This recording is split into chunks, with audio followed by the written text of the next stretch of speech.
Sanjay, Mr. Pai, over to you, sir. Thank you so much. Thank you. Thank you, Vijeta. Thank you, Shesh, for having us on this Friday early evening. Welcome, sir. Pleasure to be hosting you. Thank you. So, sir, we'll divide the session into three parts. I thought we'll start with the macro and then get more into sort of questions very relevant to our founders, given that even though this virtual, it has a focus on Bangalore. And then the third part, would love to hear about your experiences from Infosys days and the others. So just wanted to start from the top. Would love to hear, thoughts on the macro. This is a global phenomenon, right, that we are in and we're facing.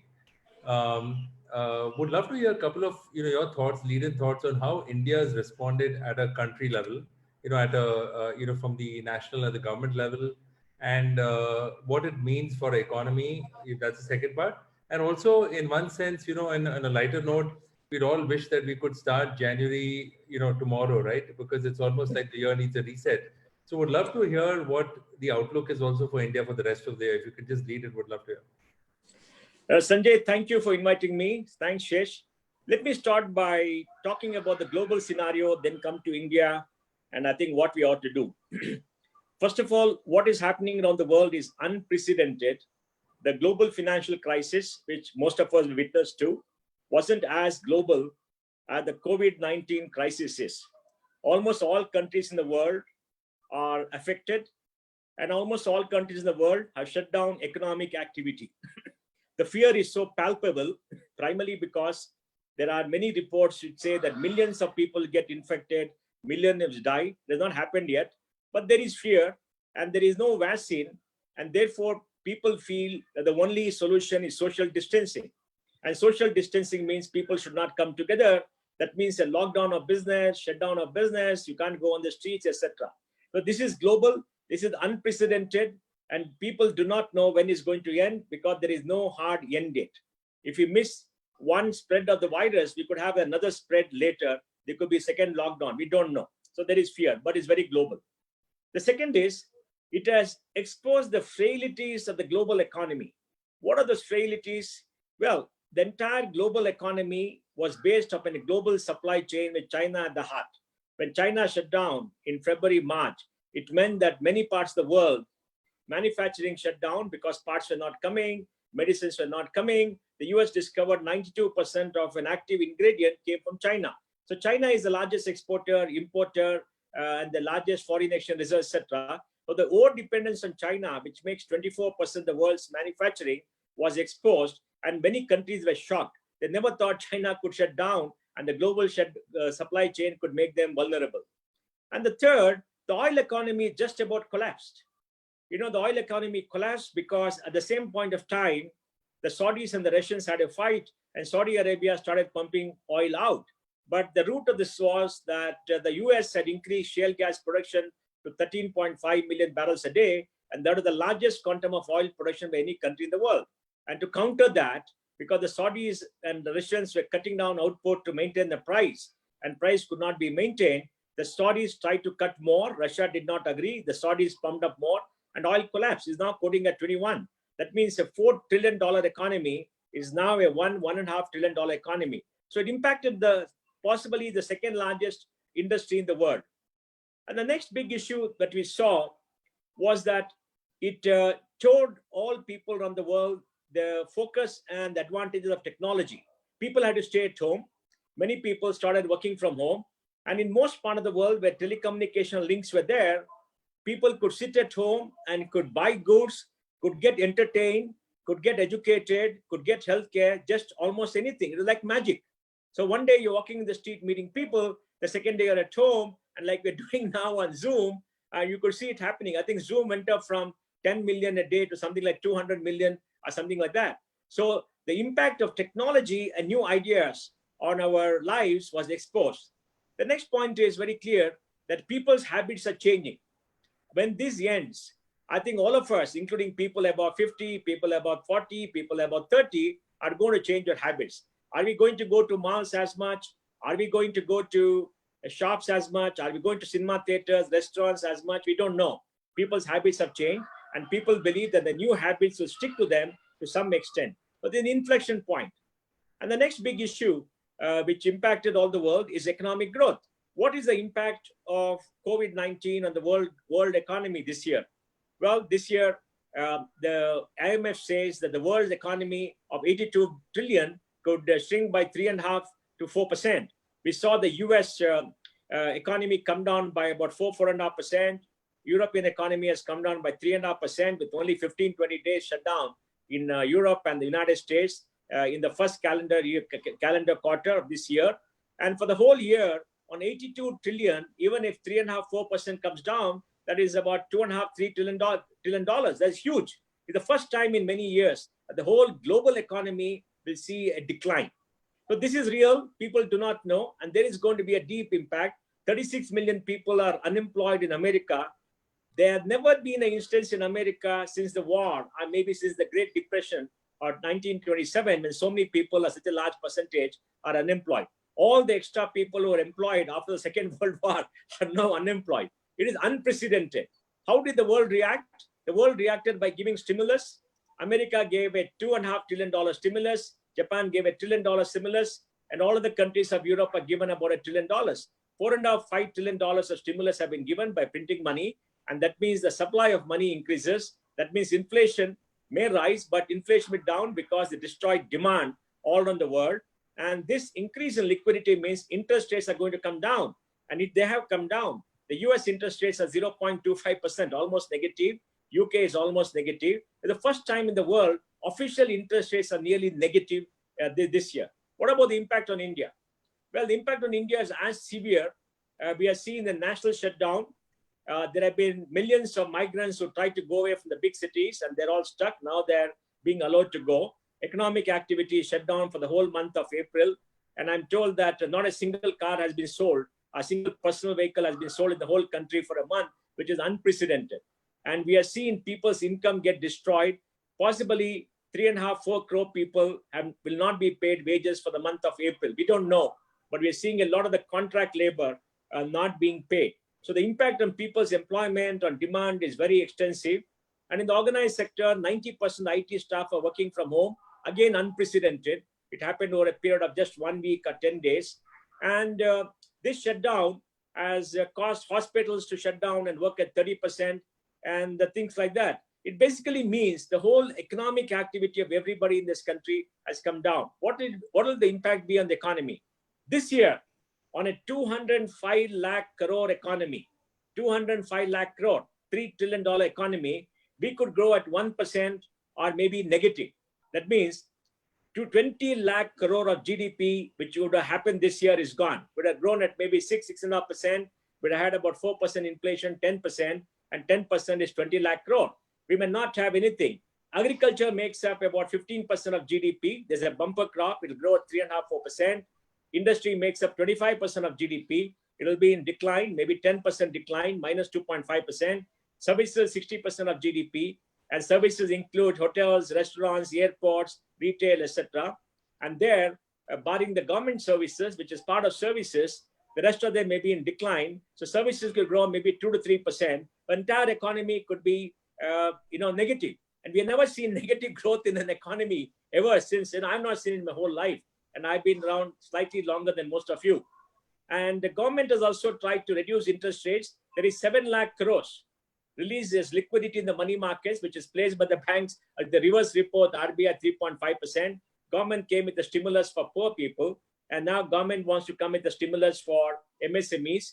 We have seen RBI open the credit tap. So the growth will be negative. Inflation may be negative this year because there is no demand. Please understand that inflation is a result of excess demand. If people don't have income, what is going to happen?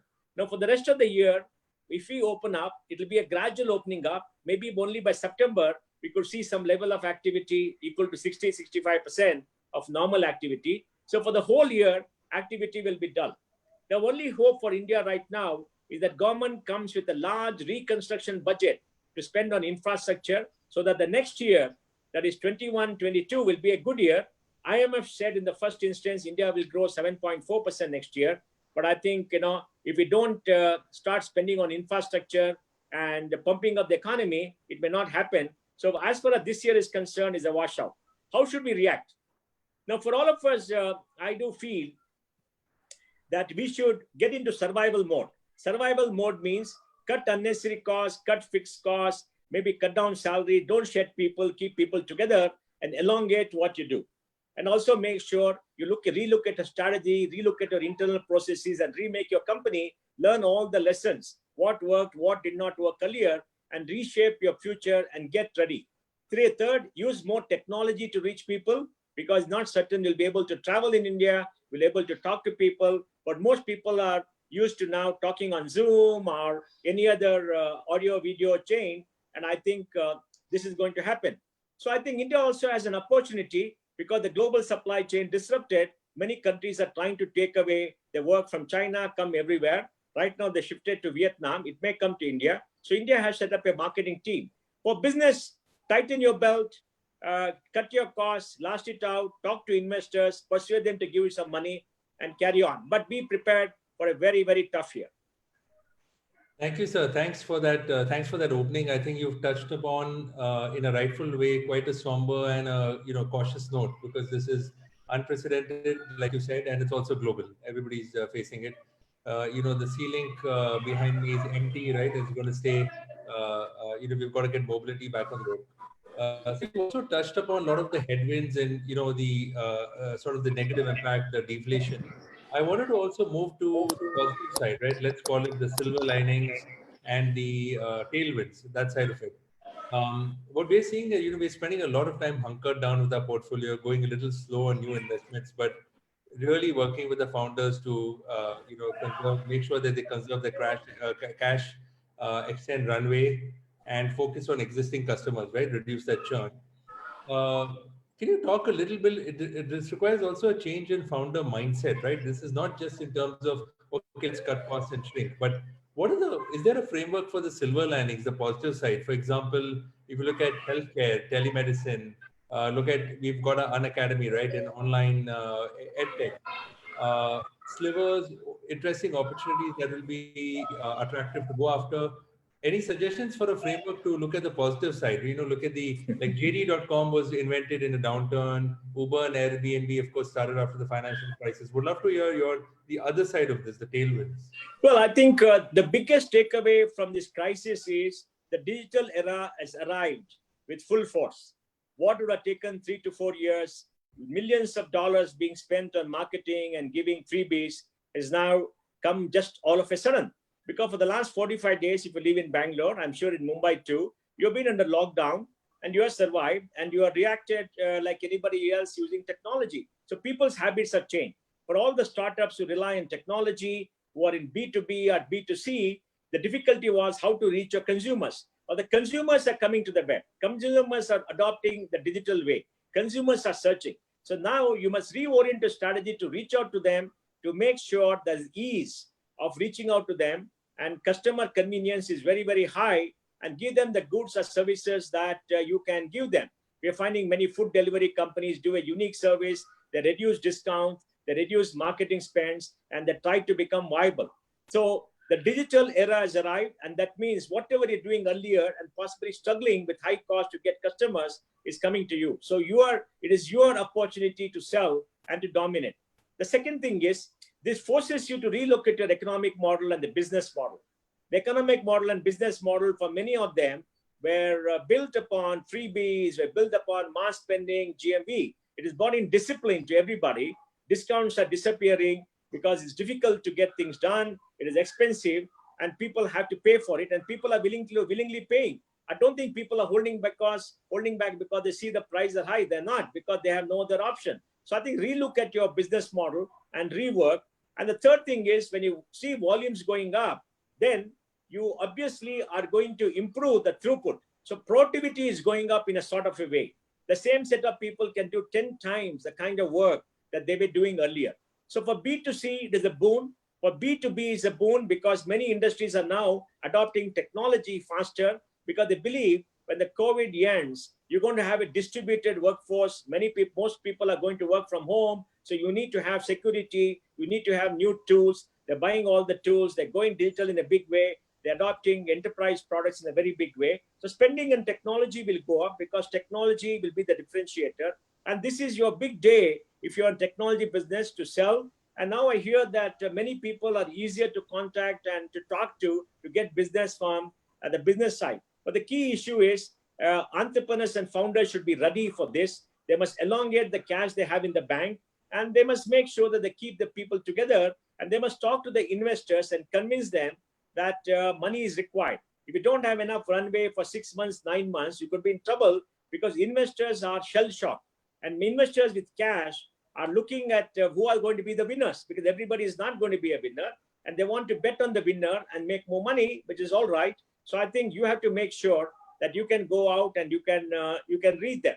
So all these changes in habits, the adoption of digital, and also the fact that habits have changed and habits will sustain, are all the pluses that you can have. And if you shed all the things that you did, which were, just burning up cash, and come to a viable model, I think it'll work. And the big boon, Sanjay, is that you can breathe fresh air. You can see the sky, blue sky. I'm sure in Bombay too, the sky is blue. Your picture may be an old one during the foggy days, but now I think the sky is blue. You can have fresh air, and the rivers are flowing clean. So I think people are seeing that the climate change that was there can go back. In Bangalore, we have been having summer showers 4 or 5 times already in April. The April showers are there. So I think it is an inflection point. Change has arrived. It's up to you to take care of it. And if you are digital, you're going to win, because others who are not digital cannot adopt as fast as you are. You are ahead of the curve, and now you're truly there where the action is the road. Yeah. No, thank you. I see some questions coming, but I think Shesh, what we'll do is I'll finish my shortlist, and then we'll open up to the audience. You touched upon the disruption in supply chain, not just in India but globally, and we've heard that China is going to be intertwined, right, for better or for worse, in a lot of those parts of the supply chain. And you also talked about work, the future of work. We have some companies in that space, and we like to say sometimes the future of work is no longer the future, it's already the present in one sense, it's coming in. We also saw that TCS the other day made an announcement that I think by in a couple of years, 75,000, I think, of the employees are going to be given the work from home option. How do you see the new corporate, the way of working, enterprise behavior? Do you see this as, maybe 2020, or do you see some irreversible shifts in the way we'll work, use productivity globally in India? And what ramifications does that have for mobility, right? The way we work? Would love to hear. Sanjay, work habits have changed, and they will remain. I believe 25 to 30% of people will permanently work from home by rotation, not the same people. Because let's understand one thing: most Indians don't have a house with an office. Most Indians, many young people stay in paying guest accommodation. It's not a good place to work from home. It's boring. And many young people with children at home find it very tough to adjust. And if you're married and you and wife have to see each other 24 hours a day in the same room or in the hall, very, very difficult to adjust, right? Because absence makes the heart grow fonder. And seeing each other, you get fed up of each other. We don't want any things to happen. And also, I think, you need to get training, etc. But I think 25, 30%, we can safely say, will work from home. So there will be more distributed technology, distributed tools. So work habits will change. But real estate demand may not come down, because most of the offices are very crowded. They're congested. You can have only 50, 60 square foot per person. Now with social distancing of 2 meters between 2 people, you require lesser density. So people may keep the same offices with lesser number of people. Third, individual productivity will go up, because everybody used to spend in any part of India 2 to 3 hours in commute. Now you don't have to spend the time in commute. You're not stressed. You're very fresh. You can work better, and you have the tools at your command. And normally in the office, there are many unnecessary meetings, Sanjay. You know that, right? Meetings are called because the top man doesn't have enough work. He calls meetings, and everybody calls meetings just to fill up the day. Now the meetings may go away. It's replaced by sometimes by unnecessary Zoom meetings. But unnecessary Zoom meeting. But I'm sure they'll also have output. And the next important thing, Sanjay, there is going to be intense competition this year. The old economic models of brands with fat margins are gone. We saw Hindustan Lever show a surprising decline in volumes, despite having a great brand. Why is that? When the COVID hit, of course, they could not sell. They could not ask their stockists to stock. Year-end sales are gone. But I think down trading is happening massively. because people's buying habits have been hurt, so they will downtrade. And when they downtrade, the big brands who are selling on brands at a premium will be hurt, and those people who are giving value for money will prosper because the demand will shift. So there's going to be intense competition. Then JioMart is coming. JioMart is very, very big for India. Let me explain why. If you have 3 crore Kirana stores on JioMart and they're linked with consumers, they will start the home delivery themselves, appoint a few people for the local neighborhood. But the bigger thing, Sanjay, is that Jio will aggregate the purchases and then go to Levers or somebody else and say, hey, I got 5 million units. What will you charge? And then you got to cut costs. So Jio will make money. The consumers may get a lower price. It means there's going to be intense price competition. That is why all companies, or most companies, are cutting costs, cutting fixed costs, cutting salaries for people. They're keeping people together. So I think the habits have changed. Competition is going to be intense. And then, Sanjay, when supply chain changes, China may come and dump. China has got huge capacity. So dumping is very little, very real. So China may well come and dump. So things are fluid as it is. But one thing is inescapable, that human habits have changed. Work habits have changed. The old business models may no longer hold sway. New business models will come. New way of selling will come. And everybody who's been selling consumer goods or anything else will need to look better. And maybe in the traffic in the cities may come down for the next 1 year for very many reasons. So this will be a great opportunity for infrastructure to be speeded up. And I think there's going to be increase in productivity. I think for the first time, we'll see a good productivity increase that allow companies to compete much better. Yeah, so very interesting. I think the future of work is already here. And I think you made 2 other interesting points that digital is to the fore. We're just reading somewhere that the online percentage of e-commerce is like about 60%, likely to go up even more. Also, like Reid Hoffman of LinkedIn says that your product can be good, but your distribution has to be fantastic, which is what you're also talking about, the Facebook Jio deal, which is really a very powerful distribution arm, right? That Facebook gets, Yeah. and then you can aggregate those 5 million users. You know, before we open up to audience questions, I would love to see if you could go back to Infosys days. And even I've been through it, but you've been through it even much longer. You all had Y2K, which was actually an opportunity. I mean, in a sense, a great opportunity. You had 9/11, you had the downturn of 2000, and then of course 2008. Of course, this is a pandemic. That wasn't necessarily, you could still drown your sorrows in a bar, but here you can't even get together. What are the lessons from those days, or rather from those crises, that could be applied to our younger founders, to a younger audience, that they could, have learnings that they could apply while those situations were very different? Sanjay, the first lesson is we have to be paranoid about risk and how the world could change. Right from the beginning, 94, when I joined, we are paranoid that we could be hit someday, the world will change. And for that purpose, we said we will create a cash hoard enough to meet 1 year's expenditure without earning a single penny of revenue. So today, Infy has something like 35,000 crores. So we had a lot of money and we kept it in the bank. We didn't put in mutual funds anywhere to take a risk because we wanted to protect capital. So our first response was that we will make sure that we have a cash hoard to respond. And the reason is very clear, because the business is dynamic. You went through, like you said, Y2K, the world, everybody thought the world is going to end in January 1, 2000. Then you had the internet boom, the internet collapse, the enterprise thing, then we had the global financial crisis. And now, so we had to make sure our systems and processes were very robust. Our technology was very, very robust, and technology could change. And that's why, Sanjay, what a wonderful thing. 4.5 million people, 90%, maybe 80% working from home, all in 10 days. Has it happened anywhere in the world? No, because it's very difficult.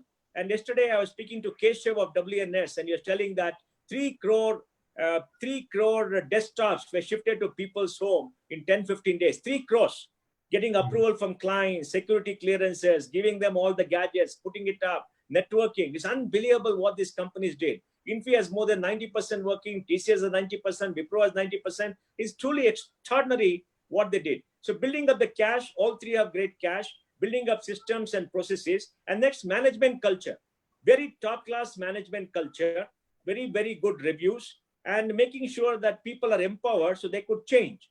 And lastly, since we all had this challenge of H-1B visas, remember, H-1B visas, every year they threaten us, we'll take it away, we'll do this, we'll do that. They reconfigured the model, they built up global delivery centers all around the world. And now that's all coming into play because you're as local as anywhere and you're as global as anybody else. And being in India and being outside India, you have a 24-hour workday, which improves productivity. And having a young workforce means you can retrain them, and young workforce are easier to change habits. So I think all these are the lessons. So lessons for everybody is keep enough cash in the bank for 2 years without earning a single penny of revenue. Avoid borrowings if you can. If you have borrowings, make sure you have the cash to pay it back just to build liquidity. Remember, BP raised $25 billion in bonds and bank borrowing, even though they have cash. The third is build strong systems, processes, networks, technology, and train your people. And fourth is do a scenario planning so that you're all prepared so people know what to do. If you're able to do all this, and these are going to be in the normal.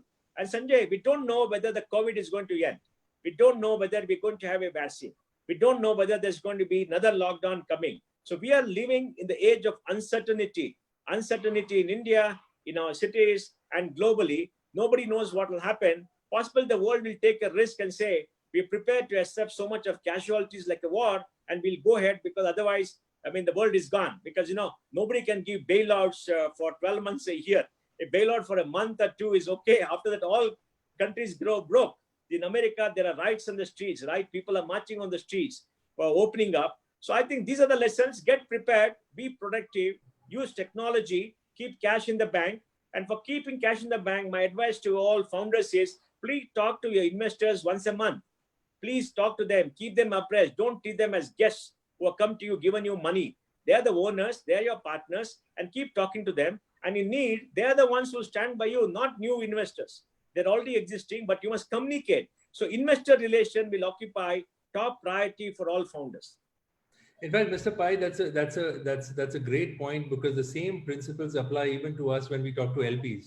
The LPs have said that keep your existing LPs close. The GPs, the fund managers that have committed early and even communicated not so good news, they really appreciate that because they've seen cycles like this, you know, for a long time. We just had about 5:30, but I wanted to ask you a last question. You know, how does India's standing in the world order change? So just, you know, one more statement on that. You know, we are really the world's talent hub, right? You know, we're producing, I mean, Sundar's at Google, Satya is leading Microsoft. B2B is likely to pick up again because there's going to be less human contact. You know, there is a lot of demand we're getting from Valley investors for our AI, healthcare, you know, deep tech plays, because that technology can build from anywhere in the world, right? You know, in the sense, it strengthens Bangalore even more in one sense.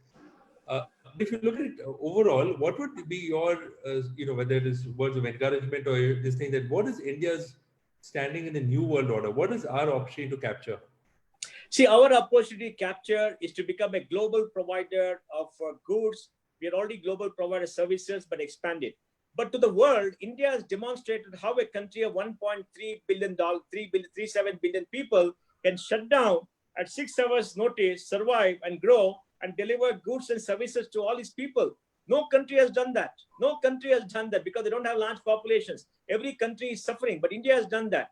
DBT to 200 million people, gas stoves to 80 million women, rations for about 800 million people has been delivered, food transported over vast distances, and everything is working fine. Telecommunication, the amount of data has gone up 2x, 3x, and the systems are working.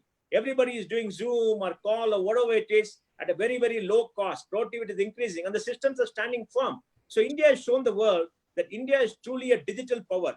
I was speaking to my friends in Japan. School education is shut down because there is no e-learning there in schools.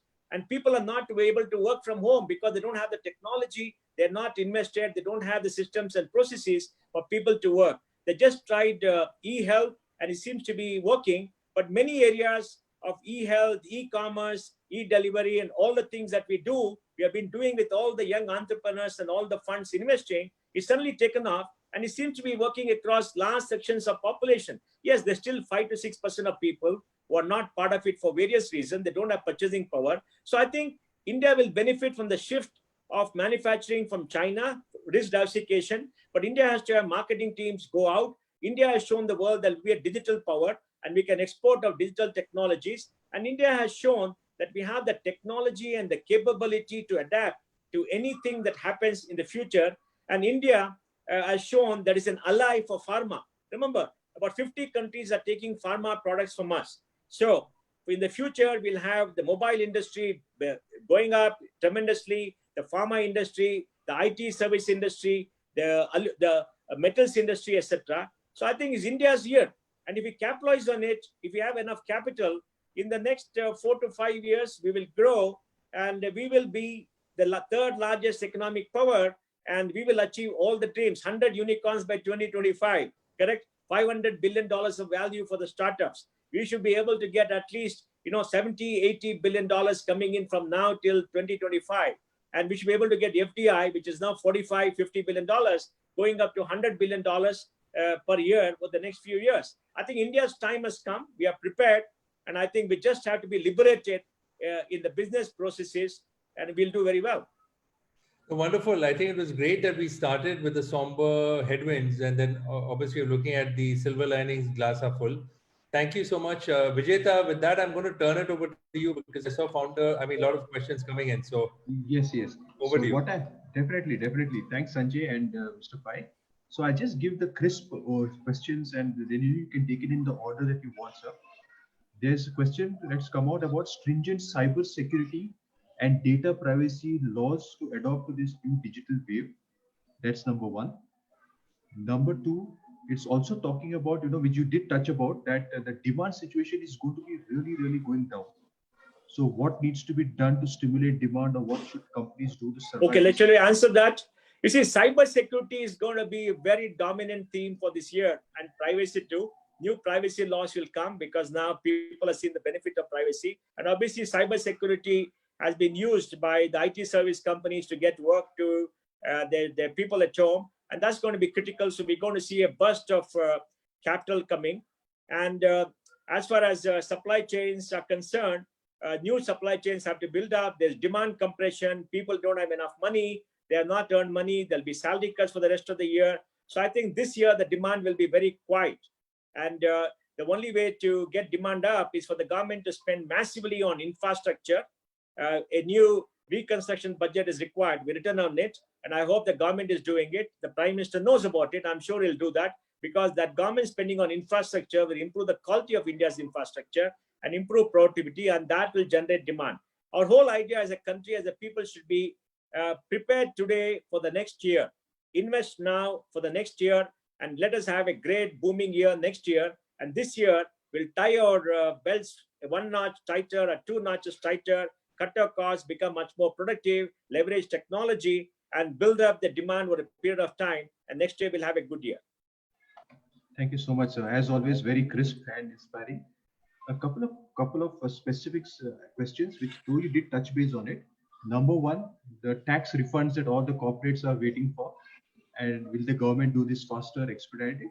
And also, though you did say that there's going to be stimulus, for MSME sector, what do you think the government will do from the central and state level? These were two questions that. Yes, sir. You see, we have been talking to government to give the tax refunds fully for IT and for GST, and also to give the 14% GST compensation promised to states, because most states don't have money. I mean, Kerala says they're officially broke. So most states don't have money, they're not able to spend, and the states are closer to citizens. The government has just given up to 5 lakhs. I'm sure after clearing that, they'll give more of the refund, because the government of India is trying to conserve cash. The focus right now is the people at the 60% at the bottom of the pyramid, which they're done. Now I think the next level will be for MSMEs. It's 25% of MSMEs, which employ a large number of people, have cash for 1 month. Another 25% have cash for 3 months. So most of them paid payroll for March, because the lockdown came in the last week of March across the country. This April, I don't think many will make the payroll. There'll be last year layoffs, are just asking people to go, because most of them are contract labor, are cutting salaries. So I think the government should come out with a new MSME stimulus plan, which I am told, and we also like it, that is going to be a guarantee scheme to give loans to MSMEs. Right now, the issue is liquidity, not solvency. The entire cash cycle is frozen. account receivable are not collected, payables are not being paid, everything is stuck. So you need to give bank loans to people with working capital so they can start the cycle all over again. And for that, banks are hesitant to lend. They put 7 lakh crores into the reverse repo of the RBI because the RBI loosen the strings. There is money, but they're not lending. And that's why the government should come with a credit guarantee scheme. If they announce it in the next 1, 2, 3, 4 days, hopefully money will flow. There's already the SIDBI scheme for people to come out. There's a NABARD scheme, etc. But they're too small. We need a much bigger scheme. The State Bank of India chairman has said 10% increase in working capital for all the good clients. The public sector banks have said that, but you have to be a good client. So NBFCs have to get money. There's already a RBI fund which is supposed to do that. But I think what we need is a government guarantee for the loans given to MSMEs for 20% of working capital or so. And hopefully that should come out. These two things will take us by till May end. And then we have to see what else we need. Thank you so much, sir. And also the context here is that even Sanjeev, Boom Ventures, you're from RN Capital. So few queries have come in. Insider tips. I'm sure that you are still getting a lot of startup founders approaching you. What are the kind of things that you would look at now very specifically, and so that they can prepare themselves better to approach, negotiate, and crack the deal, if you can say so? You see, first of all, as investors, we are looking at how they responded to this crisis. Have they taken all the steps quickly? Have they get the team's morale up? Have they been in survival mode? Have they cut costs dramatically, improved processes, changed the business model, etc.? Because to be competitive, you should be quick to the draw. And being in technology, you should be able to bring about change very rapidly in most of them. The next thing is we look at what are the changes they brought about. Is it going to improve their capacity to market and to win and to sell and to be productive? And the third thing we're going to see is obviously in a crowded field, you can only invest in a few players. Do they have it in them to become winners and to scale up rapidly in the next 2 years? If all this is yes, obviously there'll be investment candidates. I'm sure that most people are also looking at the same thing, because now when in this crisis, we're going to have greater mortality. We have to accept that. But the people who come out of the crisis, who are able to grow rapidly in the next 2 years at much lower cost of acquisition or cost of delivery, are the people who are going to win. And if they get back, if they're back, then I think everybody is going to do very well. Yeah, Vijeta, I think Mr. Pai has covered that very well. I'll just add to it. In one sense, new startups have a unique opportunity that you can factor in all these challenges when you're starting today. If you think some of our largest funded startups, they're like a super tanker, right? They've got to think about what to unlearn and unburden, cut costs, layoffs. I mean, it's all the things that have gone wrong that they have to deal with. So in one sense, it's actually, you can look at the world as a new slate and plan something new. But I think the startups that will be successful are not only the ones who are thinking short term, saying, okay, let me think about something very opportunistic for 2020. It is going to be, what are those permanent, irreversible, either consumer changes or productivity changes or in healthcare that I can go after and see now, right? In one sense, actually, I would even encourage entrepreneurs to take a pause and see how things are unfolding. Talk to us and let us track you over time. Because I think Mr. Pai will agree, no investor is jumping up and down to invest tomorrow, right? You want to be tracking. And one cliche that you hear is that investors invest over a line, not in a point. So I think, we're going to see that, okay, this started in March. Let's say there was somebody really creative in the field of telemedicine or, and productivity tools that really latched onto this and suddenly saw a rise, and then steadily rising, right? It's not like a magic bullet that is investable tomorrow. And I think founders today have to have a lot of fortitude, right? Carry the team with them, because you've got employee morale. If you're able to, raise funding in this environment, that means you're really formidable. This is actually an interesting opportunity for the leaders to disrupt themselves from the rest of the pack, because you think that in a good time, it is somebody has 50 million, the other person has 100 million. It is this actually, Mr. Pai, forces good behavior in one sense, right? The good financial and fiscal discipline, which should have been there anyway, now comes to the fore here. So I would just say that be very patient, maybe bootstrap, maybe do an angel round, show traction. And I think if you can survive and thrive, a lot of winners and new innovators will come out of this cycle. And we should also remember that non-digital companies, non-startups are going to have deep challenges. So competition from the real world, the online, offline world will be less. So you stand a great chance of winning when habits change. Fantastic, sir. I mean, that's words of positive energy. And just a quick share that, we have been also from time we talked to a lot of the embassies and the foreign investment authorities. They are definitely interested to talk to the phenomenal startups that we have in India. So I think that's really nice. Mr. Pine, so there's one more question that is coming. You did touch base once again about it, that, India has an opportunity around manufacturing, but which specific industries do you think that India should ready itself for to grab the opportunity and, to increase the jobs employed? Okay, let me give some examples. We have a very good mobile phone manufacturing industry with 30% value added. That's come because of government policies. I think that will boom because India is a big market itself, and more and more people want to come because of government policies. We have a good pharma industry. Our steel and metals industry is world class. Second largest producer of steel. Our cement industry is world class. What we need to come from China are the high-tech industries. Are we going to get more chip design? The smaller chip companies, are they going to come? Are we going to get more garments, industrial fabrics, and industrial products, pumps, etc.? But the big issue which has to be decided is not by government, by industry. Now, how did China succeed? China became a contract manufacturer. So Apple went to China, found a vendor, got someone to manufacture, put the brand and did it. That's what most Western companies do. So Indian industry should be ready to become contract manufacturers, to build up scale, to learn how to sell globally and look at the whole globe as a market and work with the bigger brands to get an entry in a very big way. Because today, when the brands shift, it's not necessarily they set up their own plan. They'll get their partners to come along and set their plan. So we could well see many Chinese manufacturers come away from China, invest in India, and set up the plans to supply to their global customers. We may see the Japanese come with their ecosystem, because every big manufacturer has his own supplier system, and most of the suppliers are China, Southeast Asia. And now for them to ship from Japan, from China to here, we have to get the big guys to come. And our industry should be prepared to scale up and to look at the West of us, Africa, Middle East, and Europe, to look at that market and fight in that market. So I think the time has come, and labor costs in China are shot up. So China also is evaluating what should they manufacture, what should they not manufacture.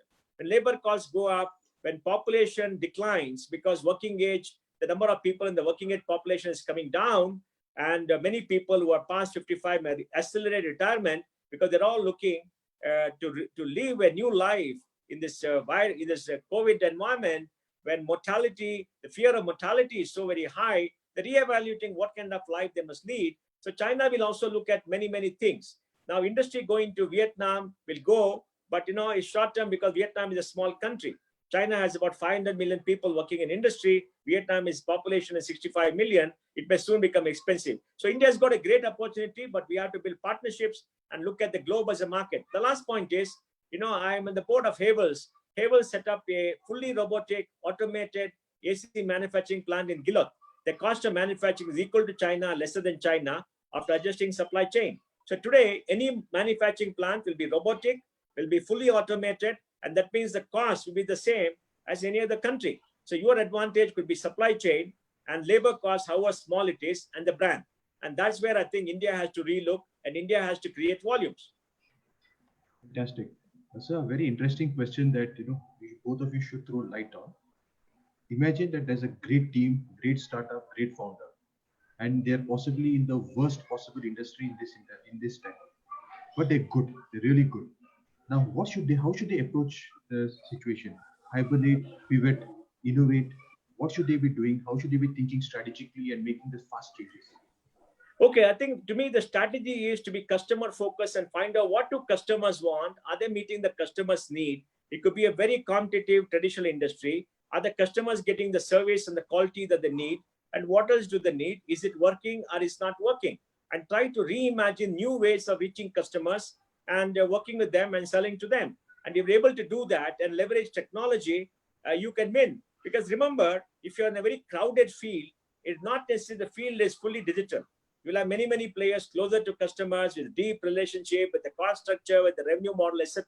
So all that is getting hurt and is being challenged. So if you have a model whereby you meet the customer's need, are very efficient, use very good supply chain techniques, to cut costs for them and give them a great deal, I think you'll win. So I think you have to be competitive and more productive in any field of activity. And if you keep at it, you're going to be a winner. Yeah, Vijay, I'll just add. Thank you, sir. I'll just briefly add to that.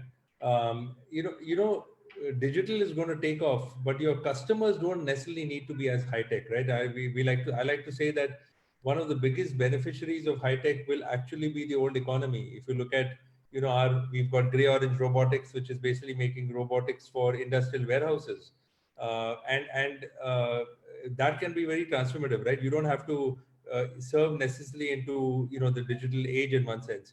But I absolutely agree with Mr. Pai that within I think entrepreneurs have to almost think that put yourself in the boardroom of your customers, right? What are their top of mind issues? And if you have three and if they have five and you can solve two, then you're a direct line into them because you've got a tailwind. And if they have money to spend on that, they might as well buy it or partner with you, then build it in-house.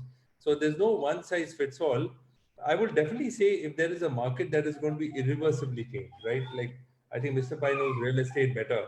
But I would say that if there are, like in travel, maybe there are new opportunities within travel itself, because you'll certainly get the attention of the top CEOs if you can come up with something really innovative. Like just for example, we're seeing Kenyan safaris, and you saw recently, the musical concerts and entertainment. Look at Netflix. They're all online discoveries becoming online, right? There could be an option around that, around streaming and media, but for the travel industry, which is badly hit. So there are lots of opportunities. I think you've got to again think about the customers and how some new customer need, unmet need that the startup has. It's so true. About travel, hospitality, they say that 1 in 10 jobs are from there. So last few questions. One is about the real estate industry and all the other sectors, co-working, co-living. I mean, what do you think is going to happen around real estate is one question. If you can throw some light around it. Yeah. You see, what is the problem with real estate today? The problem with real estate is three items. First, they have a lot of unsold inventory. Second, there's a lot of under construction, 50-60% completed, they don't have money. And the third, consumer demand is very low because consumers are scared. Now, the challenge is if you're able to cut down your rates, maybe 10, 15, 20%, work with the financial institutions to give interest at lower rates, and they're willing to do that, and go on a sale basis, you should be able to get rid of the stocks. The first thing is construction industry should get rid of the stock. That's why Deepak Parekh has advised them. And that's what Rajneesh Kumar, chairman of SBI, said, saying that we can't go on financing you, you better get rid of your inventory. They got an inventory problem. And the inventory problem has to be tackled immediately, and they must get money to pay back the debts. Second thing is, they got projects which are halfway through and they run out of money. And for that, they must go to financial institutions, restructure, and again try to sell more by discounting and getting them to start working. And the third thing, which is very important, is consumer demand.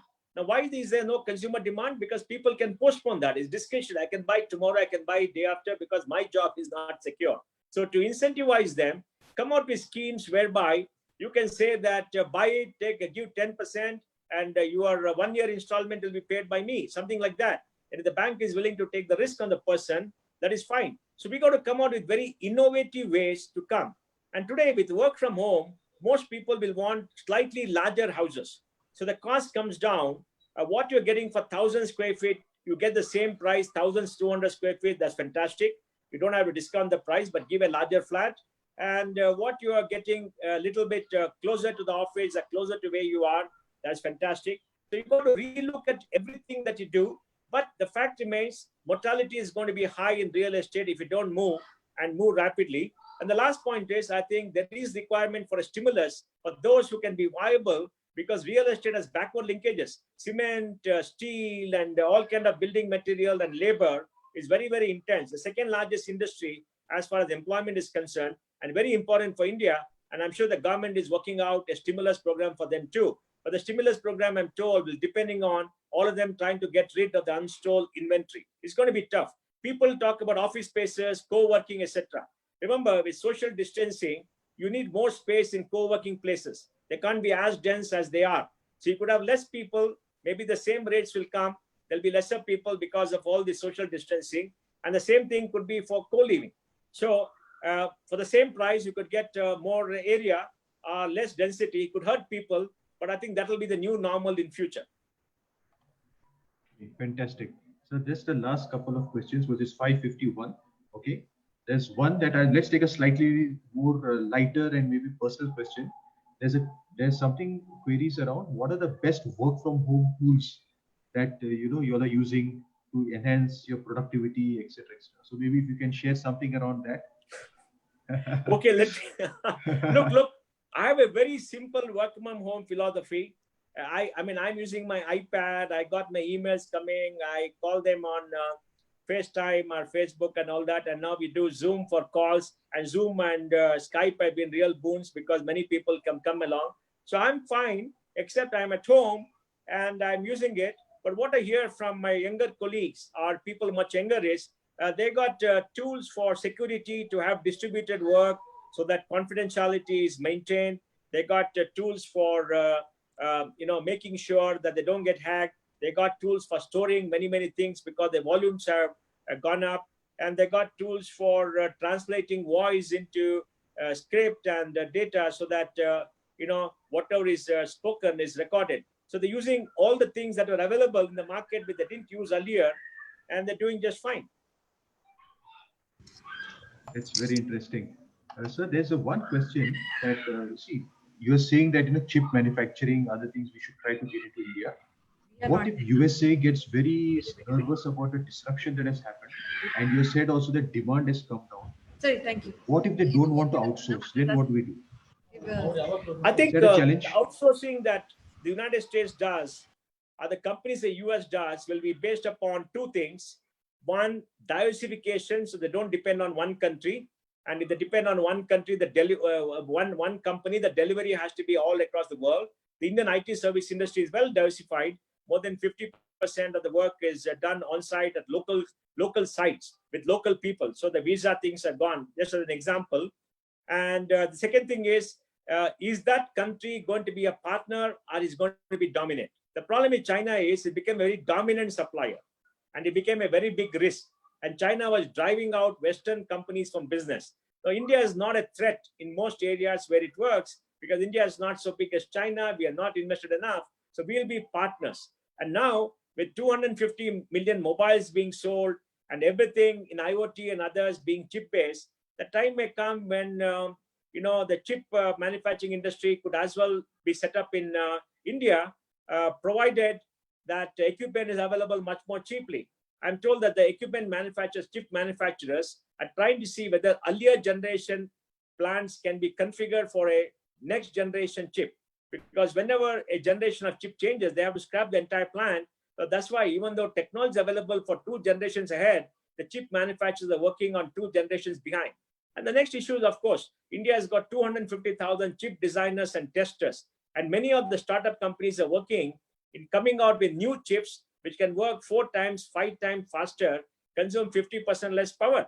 And all that innovation will happen in the next 1 or 2 years. And that will upend the chip market too.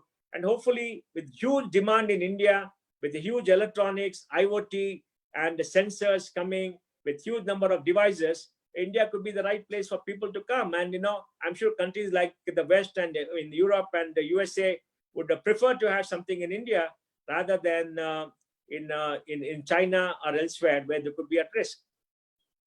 Okay, fantastic. So the last 2 questions. One is, what would happen to the human resources industry? Okay. And the second question, which both of you can answer is, and Mr. Pai, you are also well known for voracious reading. So what are the books you're reading and what do you recommend?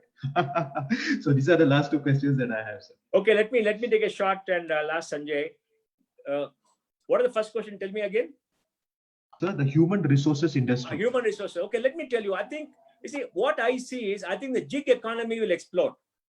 Companies will be very hesitant to add on permanent employment. Companies will want more gig workers, more experts to come. And I think gig working platforms will explode because most companies will say, hey, now you can work from home, you can work from anywhere. I want this piece of work. Let us do video, let us work. And I'll pay you because I need you for 2 months, 3 months. Here is what I'm going to pay you. I don't want you for the rest of the year because I work on projects. Projects gets over. I'm not sure I'll get the next one, the same technology. So let's do it. So I think the tendency to hire more people, put them on the payroll will go down. So gig economy will explode, and I think that will be some very dramatic thing. But gig economy does not give you security. So you're working in the gig economy, you got to put in a savings plan to make sure that you keep enough savings. The second thing is distributed working will be very, very massive. So HR professionals have to work out different ways of dealing with them, hiring with them.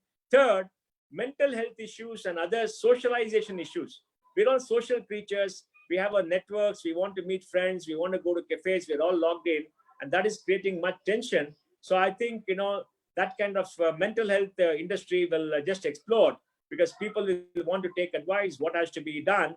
And I think with all this, the way we work and the way we do things will be different. So HR has to change its business model. Outsourcing will increase, because more companies will become virtual companies with a core who decide strategy. Manufacturing can be done by somebody, the branding will be done by you, distribution by somebody, and accounting by somebody else. What you have to do is brand product creation, and you have to do the branding, and you have to come out with the strategy. So I think new business model will arise.